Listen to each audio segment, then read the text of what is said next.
In the 1930s, the automotive companies turned away from making knobs out of Bakelite and switched to new products, new plastics, such as Tinite, which was made by the Eastman Company, and therefore they could make knobs that were translucent, steering wheels that were translucent with swirls in them, and the automotive companies soon were making knobs that were absolutely beautiful. In fact, the designer started looking at the dashboard as if it were being decorated with jewelry. In this video, I'm going to show you how to duplicate those translucent knobs from the 30s. I'll show you the process that I came up with over 15 years ago that I still use today. Here at Knob Soup, we recast vintage steering wheels, restore, mold, and cast dashboard knobs, escutcheons, and rubber items for antique, vintage, and classic cars.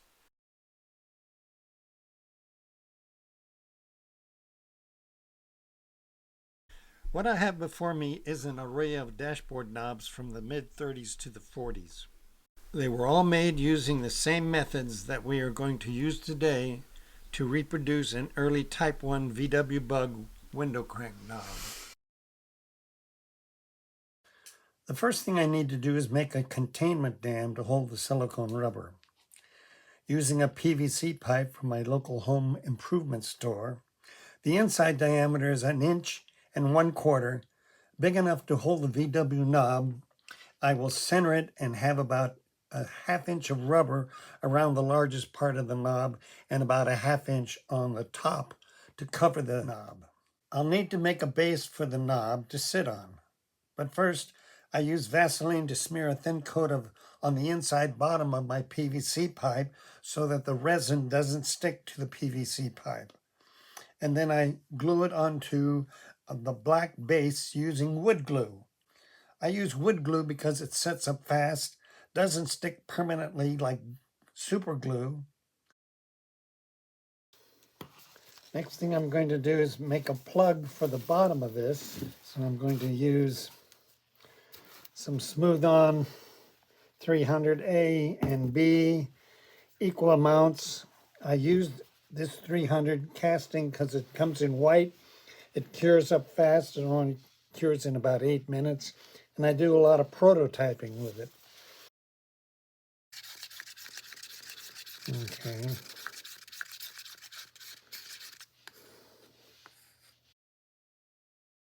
Okay.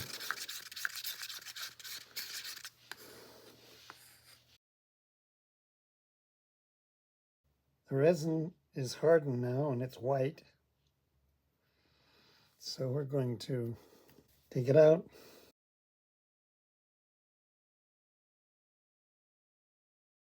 Now I'm going to sand off the edge, then drill 5 holes for keyways.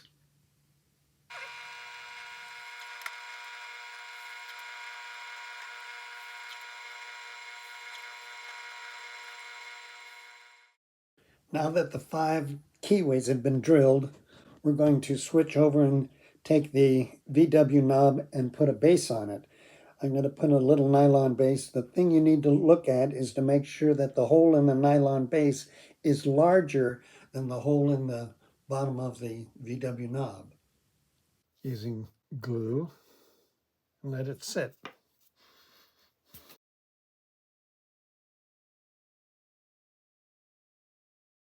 To ensure that the silicone doesn't stick to the knob, I'm going to use a little bit of Ease Release 200. Spray a little bit of it on a makeup pad.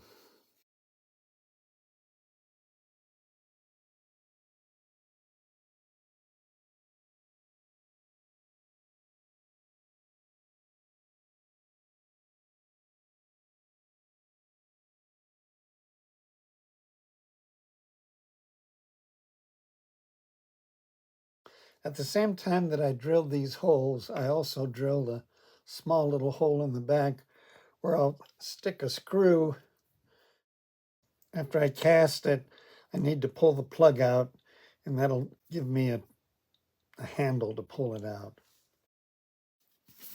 The silicone that I'm using for this VW knob is called Rebound 25. It's a platinum-based silicone. It's extremely flexible. I use this because there's a lot of undercuts on the knob, and it'll be easy to get the knob out of the mold once it's all cast. What I have to do now is measure how much silicone I need.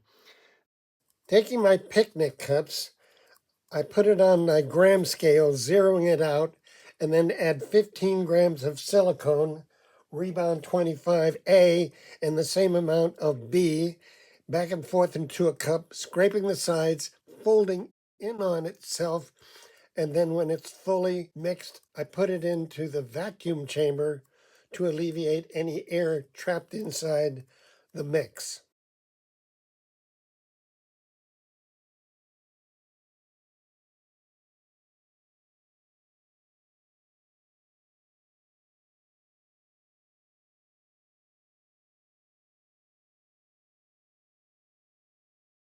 Place it in the vacuum chamber, making sure that you have enough space at the top of your cup for the expansion of the silicone.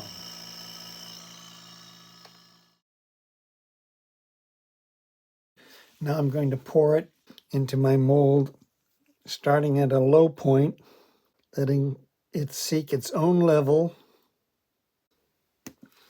So we're just going to set this aside.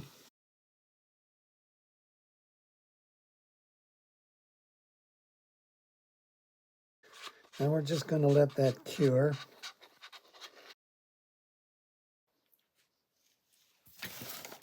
Now that 6 hours has passed, actually more, because I cast this and I let it cure overnight, I'm going to take out this plug. Remember I drilled that little tiny hole? Well, now I'm going to stick a screw in there and pull that plug out.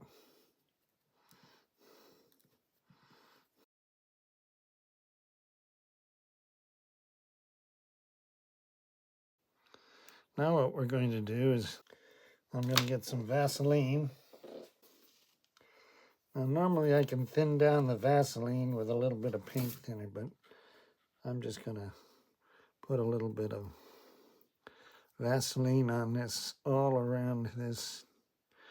What that does is it makes a small barrier so that when we pour the top part of the mold, it won't stick to the bottom part, because silicone loves silicone.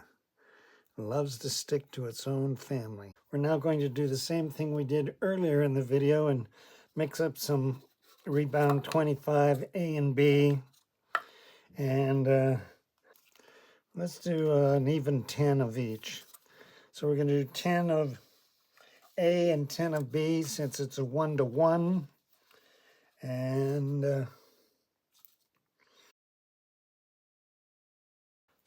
we're going to vacuum it and pour it in there and wait another 6 hours.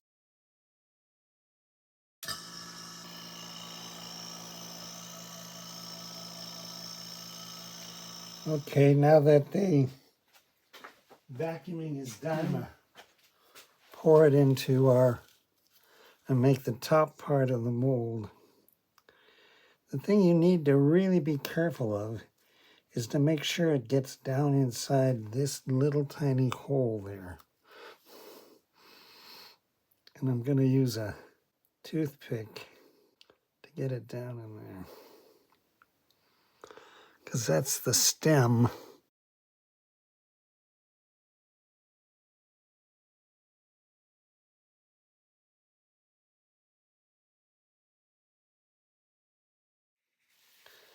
Now that 6 hours has passed, we're going to take out the mold and see how it came out.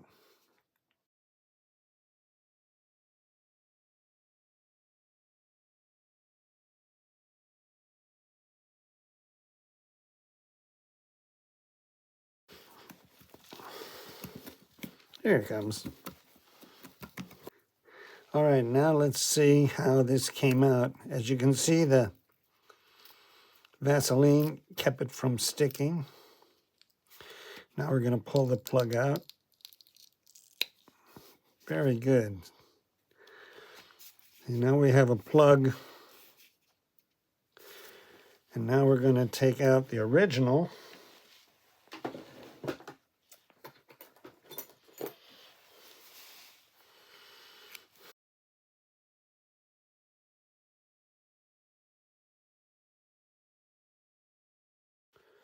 No damage was done to the original.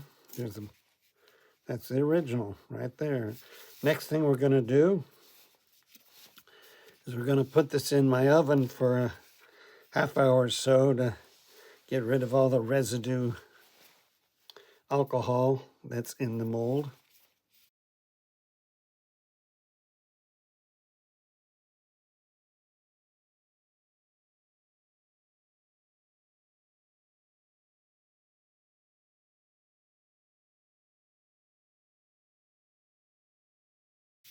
Now that we've baked the mold for an hour to get rid of the impurities, we're going to make a test knob. I have already some translucent red that I mixed up for a steering wheel, and I've got a little bit of that resin left over, so we're going to use that, and we're going to make a nice translucent red VW knob. The urethane resin that I will be using is Smooth Cast 327. This is the red B side, and I will be adding the A side to it. The B side now is at 6.2, and 115% of that is 7.13, which will be the A side. I put this in a mixing container that I get at the dollar store. That way I'm not opening up a huge can every time I'm using it. So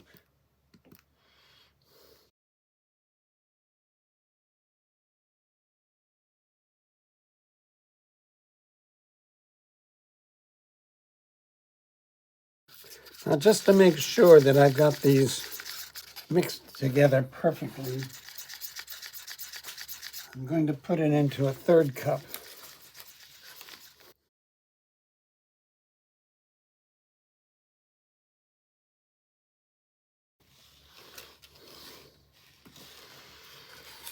Okay. Now the last thing I do is I'm going to put a little weight on top of that. I'm going to put it inside my pressure chamber, tighten it down, and put the pressure up at over 50 pounds pressure. Now that this has cured for a couple hours, let's take it apart and see what this. All right, now let's take this out. See what we have. This is my original. Hit this on the buffer and I'll be right back. Now that I have it buffed, I'm going to trim off this extra area here that we put the little nylon washer on and I'm going to trim that off and sand it. And as you can see, the detail is absolutely beautiful. And if I get a flashlight or another light source, you'll be able to see how translucent it is. Now that I trimmed off the base and sanded it and polished it, I'm going to put a flashlight on it so you can just see how translucent that is. It's going to be very pretty. Now what I'm going to do is I'm just going to be mixing up some close to the same color as the original knob. So we're going to mix up some ivory, stick it in there. Now the ivory that I have is actually for another knob in my library.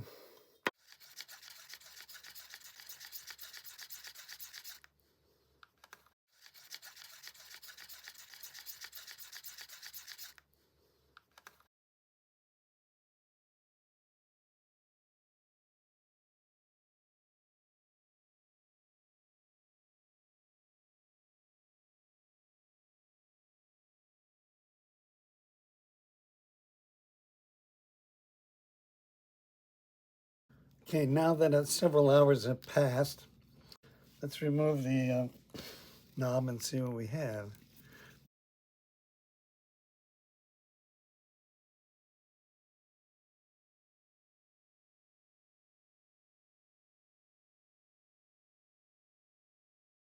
Well, it's close. Needs a little more yellow in it, but as you can see, it is exactly in shape and detail as the original. Only thing that I would have to do is kind of dial in the color, add maybe just a little bit of yellow. But as you can see, we successfully duplicated this Type 1 VW knob, and we use this mold over and over again and we can use the mother mold and the plug over and over again.